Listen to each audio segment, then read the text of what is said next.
Friends, welcome to Mani's kitchen place. మెంతం కూరతో పప్పు ఎలా చేసుకోవాలో చూసుకుందాం. ఫస్ట్ ఒక కుక్క తీసుకున్నాను. కుక్కకి నీళ్ళు అయితే పోసేసుకున్నాను. కుక్కకు సరిపడంత నీళ్ళు పోసేసుకున్నాను. వాటర్ బాగా హీట్ అయిన తర్వాత మరుగుతున్నప్పుడు వాష్ చేసుకున్న పప్పుని ఇందులో వేసేసుకోవాలి. ఇందులోనే కారం తగ్గట్టుగా కొన్ని పచ్చిమిర్చి, తర్వాత 4 చిన్న సైజు టమోటాలు కట్ చేసుకున్న టమోటాని ఇందులోనే ఒక పెద్ద సైజు ఉల్లిగడ్డ కట్ చేసుకొని వేసేసుకుంటున్నాను. నెక్స్ట్ కొన్ని వెల్లుల్లి, ఇలా పొట్టు తీసిన వెల్లుల్లి వేసేసుకుంటున్నాను. ఇందులోనే కొద్దిగా పసుపు, తర్వాత కొద్దిగా చింతపండు, 4 సైజు టమాటాలు వేసుకున్నాం కదా చిన్న సైజు, కొద్దిగా చింతపండు, తర్వాత కొద్దిగా రుచికి సరిపడంత ఉప్పు, ఇందులోనే కొద్దిగా జీలకర్ర, పెద్ద మంతం తీసుకున్నాను, ఒక పెద్ద సైజు పెద్ద మంతము. ఇలా ఆకులని మొత్తం క్లీన్ చేసుకొని పక్కన పెట్టుకున్నాం కదా, ఇది ఇందులో యాడ్ చేస్తున్నాను.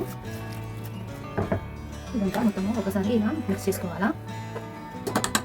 జీలు పెట్టినప్పుడు మొత్తం పప్పు అంతా పైకి రాకుండా కాస్తంత ఆయిల్, కొద్దిగా పొంగకుండా ఆయిల్ కూడా పోసేసుకున్నాం కదా, ఇది బాగా ఉడుకుతున్నప్పుడు మొత్తము విజిల్స్ పెట్టించాలా. అండి ఇలా ఉడుకుతున్నప్పుడు మనము కుక్కర్ మీద పెట్టేసుకుని ఒక 4 విజిల్స్ కానీ అలా చూద్దాం. పప్పు ఉడికితో లేదు, 4 విజిల్స్ పెట్టించాను. పప్పు అయితే ఉడికింది, ఒకసారి చూసుకున్నాం.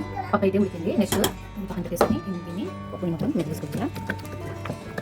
పప్పుని మొత్తం ఇలా మెదిగేసుకున్న తర్వాత పోపు పెట్టేసుకోవాలా. నెక్స్ట్ పోపు పెట్టేసుకున్నాము. ఇందులో కొద్దిగా ఆయిల్ పోసేసుకొని ఆయిల్ అయిన తర్వాత ఇందులోనే కొద్దిగా ఆవాలు, జీలకర్ర, కొద్దిగా దంచుకున్న వెల్లుల్లి, తర్వాత కొన్ని ఆనియన్స్, తర్వాత కొద్దిగా కరివేపాకు, కొన్ని మిర్చి కూడా యాడ్ చేసుకోవాలా. పోపు వచ్చేసింది. ఇది మొత్తము పోపులో కూర్చోవాలా. అంతేనండి, ఎంతో టేస్టీ మెంతం కూరతో పప్పు అయితే రెడీ అయింది. మీకు కూడా ఇలా ఒకసారి ట్రై చేయండి.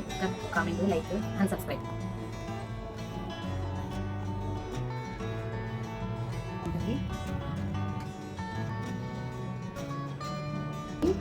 మెంతం కూర పప్పు రెడీ అయింది.